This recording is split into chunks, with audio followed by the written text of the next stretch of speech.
Un an tout juste qu'un violent incendie a ravagé un gîte accueillant des vacanciers handicapés mentaux à Wintzenheim. 11 personnes ont trouvé la mort. Ce drame a suscité de nombreuses interrogations concernant le respect de la réglementation sur cette activité.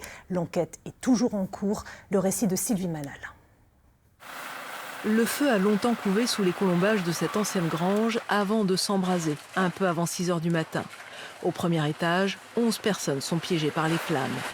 Le lendemain de l'incendie, l'adjoint au maire lâche une information qui fait l'effet d'un coup de tonnerre. Le bâtiment qui a été l'objet de l'incendie est un bâtiment qui n'a jamais été déclaré comme pouvant accueillir des personnes et pouvant recevoir du public, et encore moins des personnes handicapées. Pour la mairie, ces installations étaient classées comme bâtiments agricoles. La commission de sécurité n'est jamais passée. Dans ce contexte, la propriétaire a été mise en examen 2 mois après le drame et l'agence de voyage Oxygène en Lorraine, qui a vendu ce séjour sans aucune précaution, est désormais fermée. Mais pour la ministre des Solidarités, Aurore Bergé, les défaillances sont multiples. Si on est très lucide et très honnête, il y a un peu un dysfonctionnement général. Je pense que pendant des années, la situation des personnes handicapées et particulièrement les vacances dites adaptées, ça n'intéressait pas grand monde.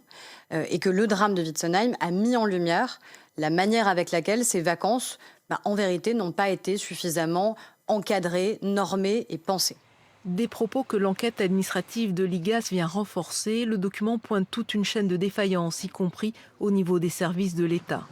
Officiellement, depuis ce drame, les contrôles ont été renforcés, mais dans les faits, les associations notent que cet été encore, le secteur manque de personnel et des accompagnateurs sans qualification sont parfois recrutés en urgence. Et 1 an après ce terrible incendie, l'émotion est toujours vive. Parmi les 11 victimes, une Alsacienne et 10 Lorrains. Les associations et les proches de ceux qui ont perdu la vie se posent toujours des questions. Ils restent dans l'attente d'un procès. Témoignages recueillis par Inès Ponce-Texera, Kamel Kalfouni et Emmanuel André.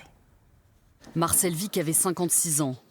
Atteinte de trisomie 21, elle résidait dans un foyer de Pierrevillers, en Moselle, et se faisait une joie de partir en vacances à Wintzenheim.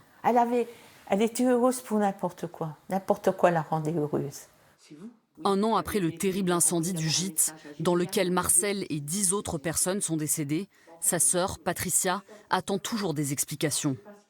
Au début, c'était plutôt de l'abattement. Mais maintenant, plus le temps passe et plus je suis en colère.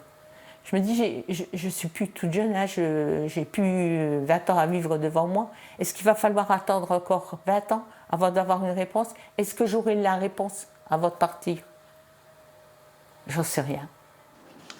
Pour Maître Worms, l'avocat de la famille, les proches des victimes méritent la vérité. Si l'enquête est toujours en cours, il espère un procès en 2025.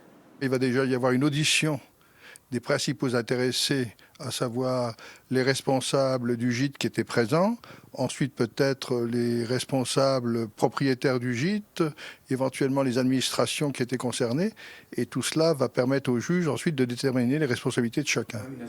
Denis Renaud est le président de l'AEIM 54. Son association a perdu 4 de ses membres lors de l'incendie. Il pointe une succession de défaillances.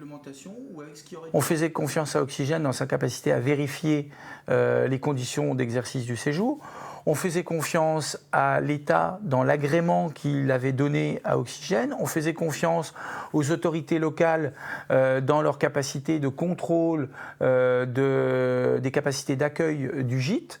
Donc il y a beaucoup de choses il y a beaucoup de personnes à qui on a fait confiance et malheureusement cette confiance elle a été trahie.